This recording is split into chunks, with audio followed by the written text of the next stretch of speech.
Good morning students, जय स्वामीनारायण। जैसा कि आपको पता है कि लास्ट पीरियड में हमने ईदगाह की कहानी सुनी थी।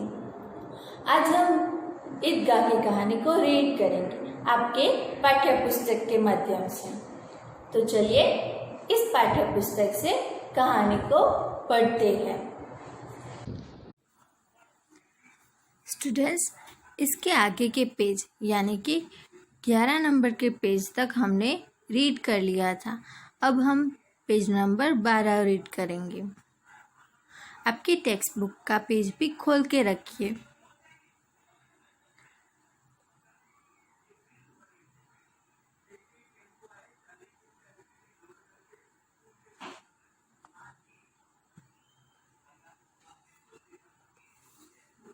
ग्यारह बजे सारे गांव में हलचल मच गई। मेले वाले लौट आए।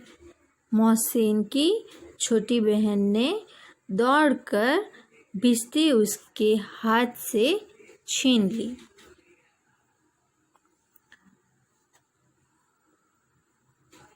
भिश्ती उसके हाथ से छीन ली और मारे खुशी के उछले तो मियाँ भिश्ती नीचे आ रहे और सुरलोक सितारे। नीचे आ रहे और सुरलोक सितारे, इसका मतलब है कि वह भिश्ती वाला खिलौना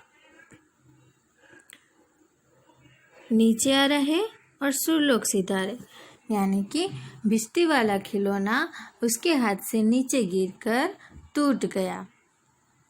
मियाँ नूरे के वकील का अंत इससे भी ज्यादा गौरवमय हुआ। मियाँ नूरे के वकील का अंत इससे भी ज्यादा गौरवमय हुआ। वकील जमीन पर या ताक पर बैठ नहीं सकते। वकील जमीन पर या ताक पर बैठ नहीं सकते।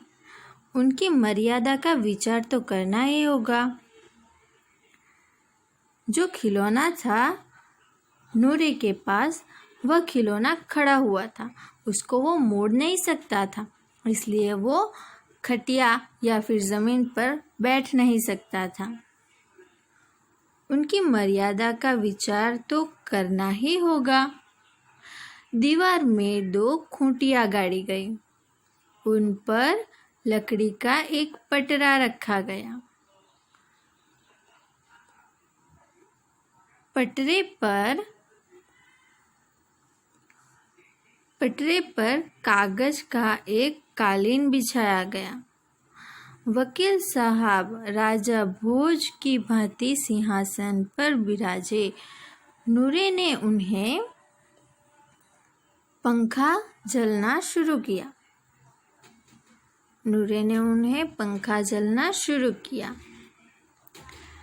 नूरे ने अपने खिलौने को बिठाने के लिए अपने घर की दीवार में 2 खूंटियां गाड़ी, खूंटियां यानी कील, और उन पर लकड़ी का एक पटरा रखा गया।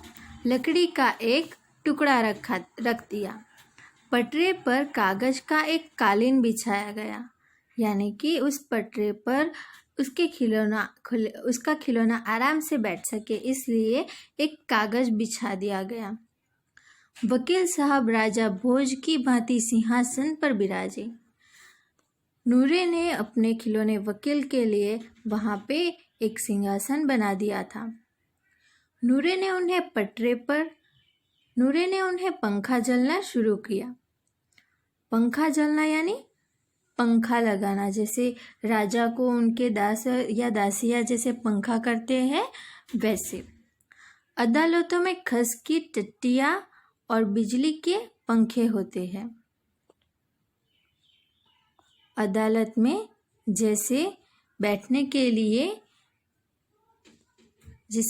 के लिए बेंच होती है और पंखे होते हैं वैसे।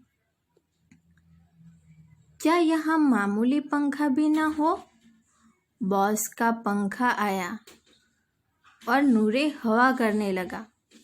मालूम नहीं पंखे की हवा से या पंखे की चोट से वकील साहब स्वर्गलोक से मृत्युलोक में आ रहे और उनका माटी का चोला माटी में मिल गया। फिर बड़े जोर शोर से मातम हुआ और वकील साहब की अस्थियां घूरे पर डाल दी गई।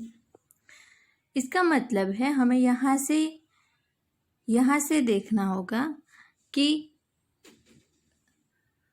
नूरे के घर पे पंखा नहीं था, इसलिए उन्होंने एक कपड़े से या किसी और चीज़ से उसको पंखा करना शुरू किया। बट पंखे से जैसे जैसे वो हवा डाल रहा था, उसका पंखा शायद उस खिलौने को लग गया और वह माटी से बना हुआ खिलौना ज़मीन पे गिर गया और जैसे मिट्टी से उनका घर बना हुआ था उसी मिट्टी के जैसे हो गया। फिर यहाँ कहा गया है बड़े ज़ोर शोर से मातम शुरू हुआ। इसका मतलब है कि शायद नूरे ने ज़ोर ज़ोर से रोना शुरू कर दिया और वकील साहब की अस्थियां घूरे पे डाल दी गई। अस्थियां यानी अब वो खिलौना टूट चुका था, इसलिए उस टूटे हुए खिलौने को बाहर फेंक दिया गया। अब मियाँ हामिद का हाल सुनिए। अमीना उसकी आवाज़ सुनते ही दौड़ी और उसको गोद में उठाकर प्यार करने लगी। सहसा यानी एकाएक उसके हाथ में चिमटा देखकर वह चौंकी। बोली, यह चिमटा कहाँ से लाया? मैंने मोल लिया है कि पैसे में? 3 पैसे दिए। अमीना ने छाती पीट ली। यह कैसा बेसमझ लड़का है कि दोपहर हुआ, कुछ खाया न पिया, लाया क्या? चिमटा? सारे मेले में तुझे और कोई चीज़ न मिली जो यह लोहे का चिमटा उठा लाया? अमीना ने अपने बेटे हामिद के हाथ में चिमटा देखकर उससे पूछा कि ये चिमटा कैसे लाया? पैसे दिए हैं? तब हामिद ने उनसे कहा कि हाँ, 3 पैसे में लाया। अमीना ने छाती पीट ली, यानी कि अमीना बहुत दुखी हो गई। यह कैसा बेसमझ लड़का है कि दोपहर हो चुकी है, उसने कुछ खाया या पिया नहीं और लाया सिर्फ एक चिमटा। सारे मेले में तुझे और कोई चीज़ न मिली कि तू ये चिमटा लेके आ गया? अमीना ने हामिद से कहा। हामिद ने अपराधी भाव से कहा, तुम्हारी उंगलियां तवे से जल जाती थी, इसलिए मैंने लिया। हामिद का यह वाक्य बहुत ही प्रसिद्ध हो चुका है कि तुम्हारी उंगलियां तवे से जल जाती थी, इसीलिए मैंने चिमटा लिया। बुढ़िया का क्रोध तुरंत स्नेह में बदल गया। बच्चे में कितना त्याग, कितना सद्भाव और कितना विवेक है। दूसरों को खिलौने लेते और मिठाई खाते देखकर इसका मन कितना ललचाया होगा। इतना जब्त इससे हुआ कैसे? अमीना का मन गदगद हो गया। वह रोने लगी। दामन फैलाकर हामिद को दुआएं देने जाती थी और उसकी आंखों से आंसू की बड़ी बड़ी बूंदें गिर जाती थी।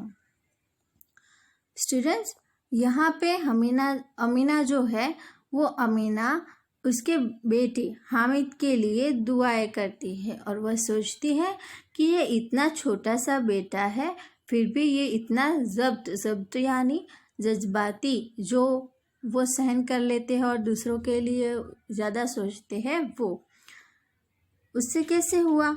और अमीना बहुत ज़्यादा गदगद हो गई। गदगद यानी मन भर आना। वह रोने लगी और दामन फैलाकर हामिद को उसने बहुत सारी दुआएं दी, लेकिन जब वो दुआएं दे रही थी उसकी आँख से आंसू गिर रहे थे। बड़ी बड़ी बूंदें गिरती जाती थी, यानी कि उसके आँख से आंसू की बड़ी बड़ी बूंदें गिर रही थी। So students, here you have read this lesson, Eidgah. I hope you have understand. If you after this reading part, we will going to the exercise and other activity also. धन्यवाद. जय स्वामीनारायण.